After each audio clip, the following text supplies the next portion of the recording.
Subscribe now and press the bell icon. Never miss an update.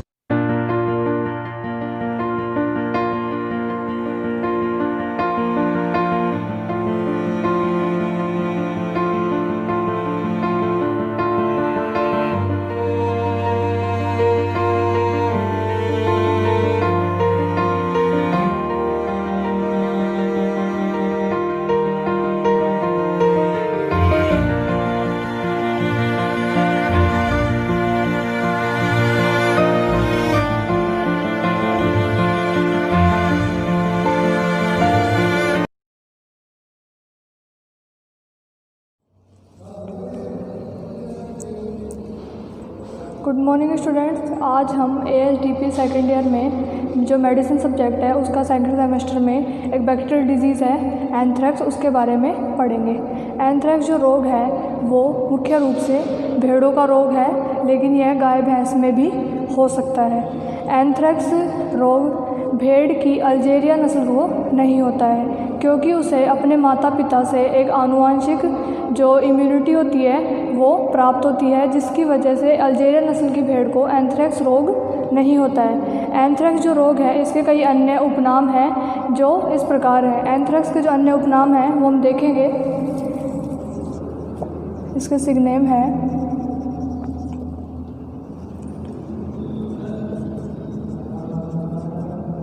तिल्ली बुखार, जिसे हम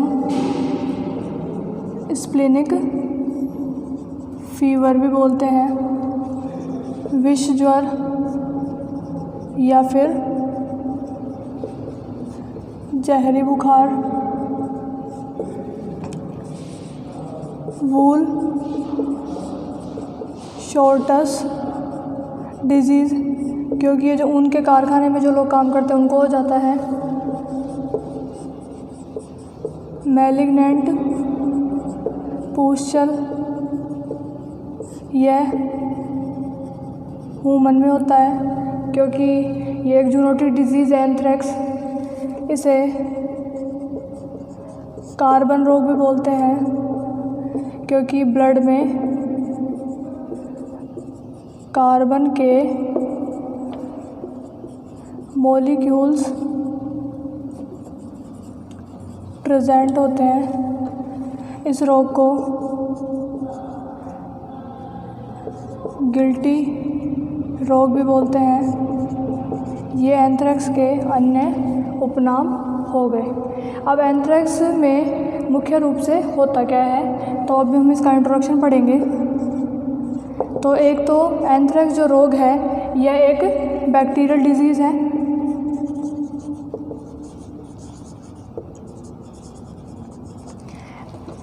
यह बैक्टीरियल डिजीज़ जूनोटिक भी है, जो जानवरों से यानी कि पशुओं से ह्यूमन्स में फैलती है। यह एक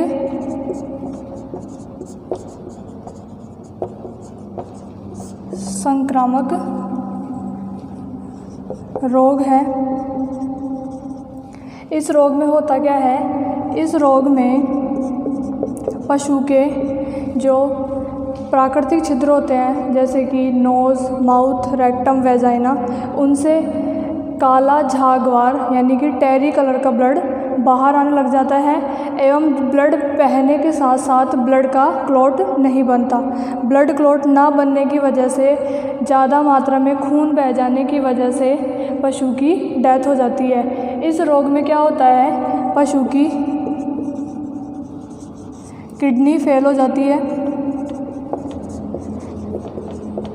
किडनी फेल हो जाती है, वह ब्लड प्रेशर लो हो जाता है। ब्लड प्रेशर लो होने की वजह से पशु की सेप्टिसेमिक शॉक से डेथ हो जाती है। यह जो बैक्टीरिया है, यह bacteria gram positive non motile and spore forming bacteria होता है। इसका जो बैक्टीरिया है उसका नाम है, ईटियोलॉजी में लिखेंगे हम, इसका जो बैक्टीरिया है उसका नाम है बेसिलस एंथ्रेसिस बैक्टीरिया। इस बैक्टीरिया की वजह से पशु के जो प्राकृतिक छिद्र होते हैं, nose, mouth, rectum and vagina, उनसे काला झागवार यानी कि टेरी कलर का ब्लड आता है एवं ब्लड क्लॉट नहीं बनता। किडनी फेल हो जाती है।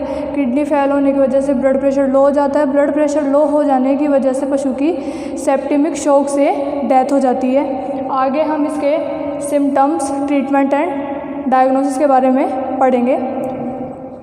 तो हम इसके अब नेक्स्ट सिम्टम्स के बारे में पढ़ेंगे।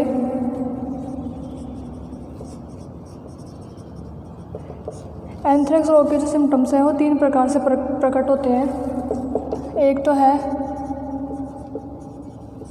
परएक्यूट, एक्यूट एंड सब एक्यूट। इसमें जो परएक्यूट स्टेज होती है, परएक्यूट स्टेज में क्या होता है, पशु को एक तो हाई फीवर होता है 104 से 106 डिग्री फ़ारेनहाइट के समथिंग। दूसरा क्या होता है, पशु के प्राकृतिक छिद्रों से ब्लड बाहर आता ही है, जैसे कि nose, mouth, rectum and vagina से। कभी कभी पशु बिना लक्षण प्रदर्शित करे भी मर जाता है इस परएक्यूट स्टेज में। तीसरा क्या होता है, इसमें पशु की pulse rate and respiration rate बढ़ जाती है। ये इसकी परएक्यूट स्टेज होती है एवं अचानक पशु मर जाता है। अब इसकी जो एक्यूट एंड सब एक्यूट स्टेज है उसके सिम्टम्स अलग होते हैं। इसमें क्या होता है, एक तो मसल्स में कपकपी, रेक्टम का प्रोलैप्स होना। रेक्टम का प्रोलैप्स मतलब रेक्टम बाहर आ जाता है। दूसरा क्या होता है, पशु के जो फीवर है वही हाई फीवर, वही 104 से 106 डिग्री फ़ारेनहाइट फीवर होता है इस परएक्यूट एंड सब एक्यूट स्टेज में भी। अब हम नेक्स्ट के सिम्टम्स पढ़ेंगे आगे। इसके एक्यूट एंड सब एक्यूट सिम्टम्स देख रहे थे।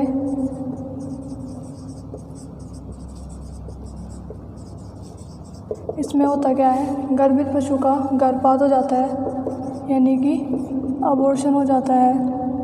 जो यूरिन है वो ब्लैक कलर का आता है। दूसरा क्या होता है, लिम्फेटिक ग्लैंड में सूजन आ जाती है। ये इसके सिम्टम्स कंप्लीट हो गए हैं एंथ्रेक्स रोग के।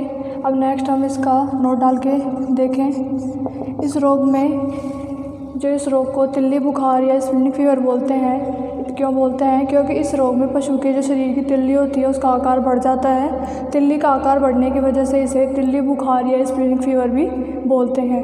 अब नेक्स्ट हम इसमें लिखें तो इसका जो बैक्टीरिया होता है, बेसिलस एंथ्रेसिस जो बैक्टीरिया होता है वो पशु के मरने के बाद भी आसपास के वातावरण में स्पोर यानी कवच बनाकर लंबे समय तक सुरक्षित रहता है। अब ये इसके बाद हम आगे देखें कि यह जो बैक्टीरिया है वो फैलता कैसे है। मोड ऑफ ट्रांसमिशन, एक तो यह बैक्टीरिया जहाँ की भूमि क्षारीय होगी वहाँ पे आसानी से पनपता है, क्षारीय भूमि में आसानी से पनपता है। दूसरा, यह पानी के माध्यम से एक स्थान से दूसरे स्थान पर। तीसरा, जो मृत पशु होता है उसकी खाल, मांस व बाल आदि के संपर्क में आने की वजह से भी यह जो बैक्टीरिया है वो आसानी से चारों तरफ के वातावरण में फैल जाता है। नेक्स्ट है इसका डायग्नोसिस। एंथ्रेक्स में डायग्नोसिस, तो डायग्नोसिस में क्या होगा, वही पहले तो जानवर की पास्ट हिस्ट्री देखेंगे। दूसरा पशु के सिम्टम्स देखेंगे कि पशु किस प्रकार के सिम्टम्स प्रकट कर रहा है। नेक्स्ट इसमें एक तो होता है एस्कोली टेस्ट होता है डायग्नोसिस के लिए कि पॉजिटिव है या नहीं है। एक इसमें होता है MC फेडियान रिएक्शन। एंथ्रेक्स का पता लगाने के लिए ये इस रोग का 2-3 प्रकार से ये डायग्नोसिस होता है। नेक्स्ट अब हम इसका ट्रीटमेंट के बारे में पढ़ेंगे। तो ट्रीटमेंट इस प्रकार है। अब एंथ्रेक्स का हम ट्रीटमेंट देख लें। एंथ्रेक्स का ट्रीटमेंट किस प्रकार से करते हैं। इसकी जो एंथ्रेक्स जो डिजीज़ है, इसकी ड्रग ऑफ चॉइस है पेनिसिलिन ग्रुप की एंटीबायोटिक्स।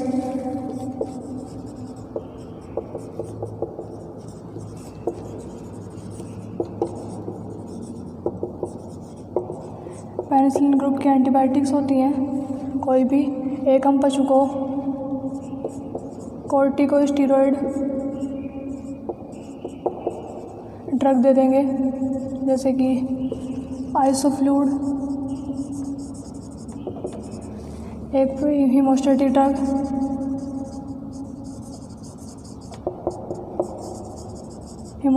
दे देंगे जैसे कि DVC का इंजेक्शन हो गया।